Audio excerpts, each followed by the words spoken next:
energy crisis is the concern that the world's demand on limited natural resources that are used to power industrial society are diminishing as the demand rises. These natural resources are in limited supply. While they do occur naturally, it can take hundreds of thousands of years to replenish the stores. Government and concerned individuals are working to make the use of renewable resources a priority and to lessen the irresponsible use of natural supplies through increased conservation. The energy crisis is a broad and complex topic. Most people don't feel connected to its reality unless the price of gas at the pump goes up or there are lines off the gas station. The energy crisis is something that is ongoing and getting worse. Despite many efforts, the reason for this is that there is not a broad understanding of the complex causes and solution for the energy crisis that will allow for an effort to happen that will resolve it.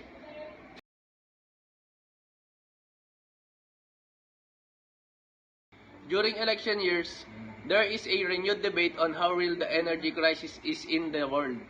One side will always say it is based on faulty science and politics. The other will say that the other side is basing their findings on junk science and political interest.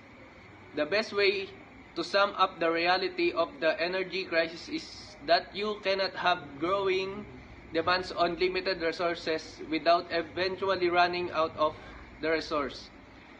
That is just common sense.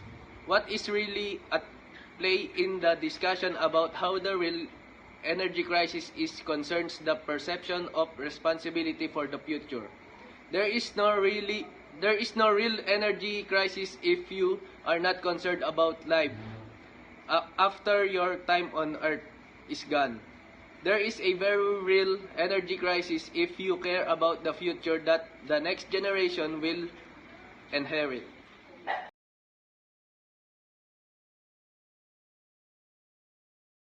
It would be easy to point a finger at one practice or industry and lay the blame for the entire energy crisis at their door.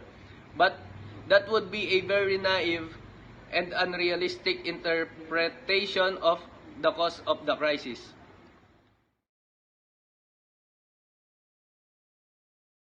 The energy crisis is a result of many different strains on our natural resources, not just one. There is a strain on fossil fuels such as oil, gas, and coal due to overconsumption.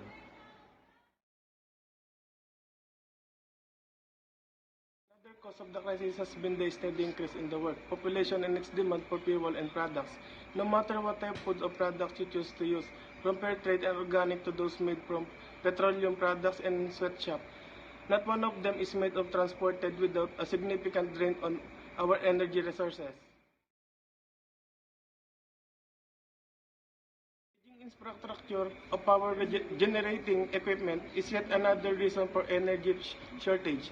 Most of the energy producing firms keep on using outdated equipment that restrict the production of energy.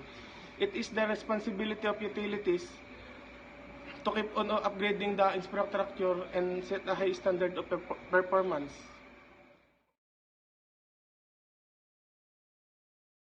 Renewable energy is still remain unused in most of the countries. Most of the energy comes from non-renewable resources like coal. It still remains the top choice to product energy unless we give renewable energy a serious thought. The problem of energy crisis cannot be solved. Renewable energy sources can reduce our dependence on fossil fuels and also helps to reduce greenhouse gas emissions. In few countries, there is a significant delay in commissioning of new power plants that can fill the gap between demand and supply of energy.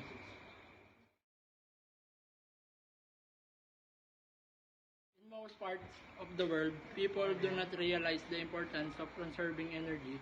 It is only limited to books, internet, newspaper, ads, lip service, and seminars.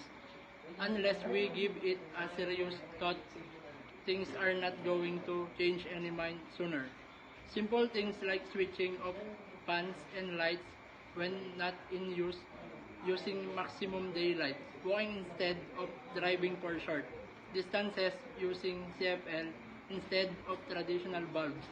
Proper insulation for leakage of energy can go a long way in saving energy. Yun na.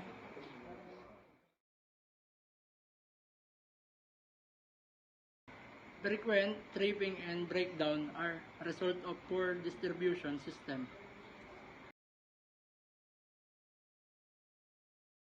Major accidents like pipeline bursts and natural calamities like eruption of volcanoes. Floods, earthquakes can also cause interruption to energy supplies. The huge gap between supply and demand of energy can raise the price of essential items which can give rise to inflation.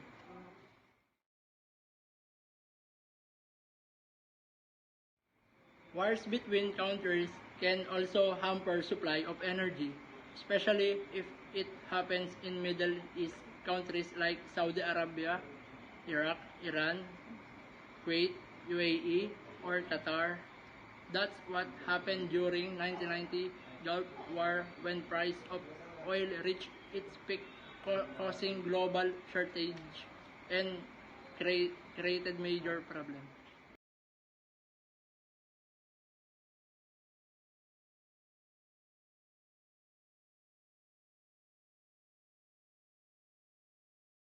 The best possible solution is to reduce the world dependence on non-renewable resources and to improve overall conservation efforts. Much of the industrial age was created using fossil fuels, but there is also known technology that uses other types of renewable energies, such as steam, solar, and wind.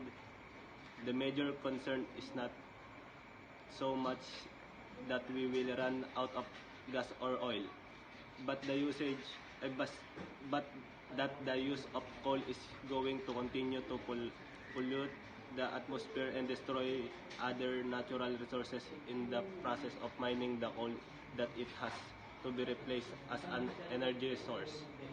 This is not easy as many of the leading industries use coal, not gas or oil, as their primary source of power for manufacturing.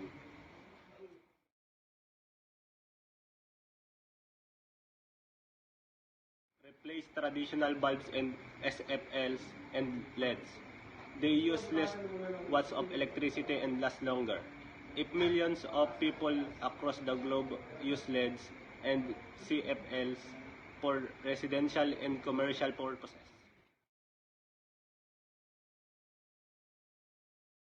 Number of new technologies out there that make lighting controls that much more interesting, and they help to save a lot of energy and cash in long run. Preset lighting controls, slight lighting, touch dimmers, integrated lighting controls are few of lighting controls that help to conserve energy and reduce overall lighting costs.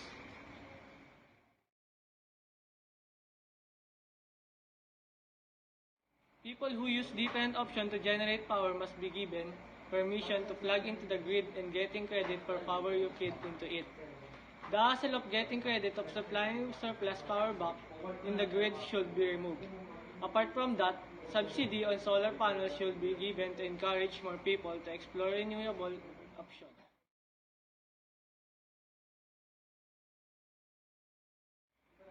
Energy simulation software can be used by big corporates and corporations to design building unit and reduce running business energy costs. Engineers, architects, and designers could use to design to come with most energy efficient building and reduce carbon footprint.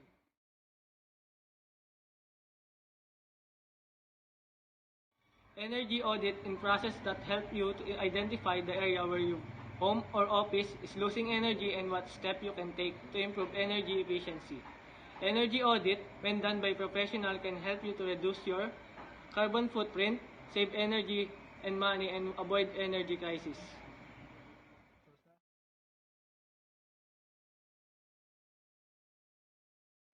Common stand on climate change, they should focus on reducing greenhouse gases emission through an effective cross-border mechanism. With current population growth and overconsumption of resources, the consequence of global warming and climate change cannot be ruled out. Both development and developing countries must focus on emission cuts to cut their emission levels of half from current levels by 2050.